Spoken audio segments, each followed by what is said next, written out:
V pozícii najnovšiu profesionálnu kameru ako inšpekčný systém do potruby v rozsahu od 40 po 300 mm priemery potrubia.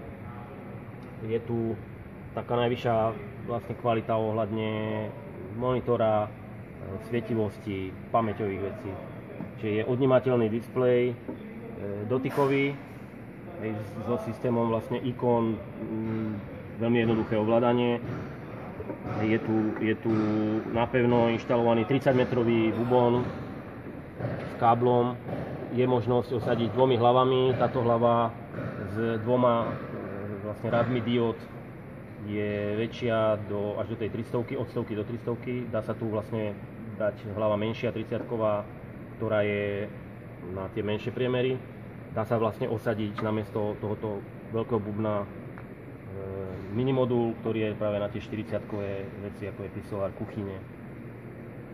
Ten displej je odnímateľný, to znamená, keď sú nejaké podmienky s veľkým slnkom alebo viditeľnosť, tak sa to dá vlastne zobrať niekde, kde je to kryté. Dá sa vlastne nastaviť svietivosť diód, merá sa vzdialenosť vysunutia toho bubna. A vidíme vlastne priebeh monitorovania s tým, že sa nahráva aj zvuk. Čiže dá sa buď povedať miesto poškodenia, dá sa tu dokonca editovať v rámci videa, napísať text, tu vidím poškodenie také a také, vtedy som ho objavil.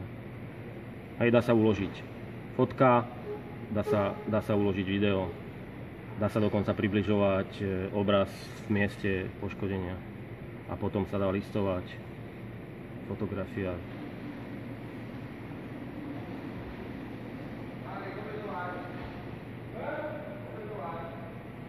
Čiže maximálne rozlíšenie v tejto dobe, ktoré vlastne je u tých displejov. Zariadenie funguje na základe napájania cez batériu odnímateľnú, ktorá sa dá dobíjať z batéria lithium-ion, čo znamená, že nevadí jej vlastne 5-minútové nabíjanie, nepoškodzuje sa. Vlastne rýchlo nabíjačka za 5 minút dokáže nabiť zase ďalšiu hodinu, povedzme, práce s tou kamerou. Dá sa pripojiť tá kamera cez mobilnú aplikáciu priamo do tabletu alebo na mobilný telefón, kde vidím totožné veci, ako sú vlastne na tom displeji. Čiže odpadá nutnosť prenášať údaje cez SD kartu alebo médium. Aplikácia je voľne stiahnuteľná cez Google.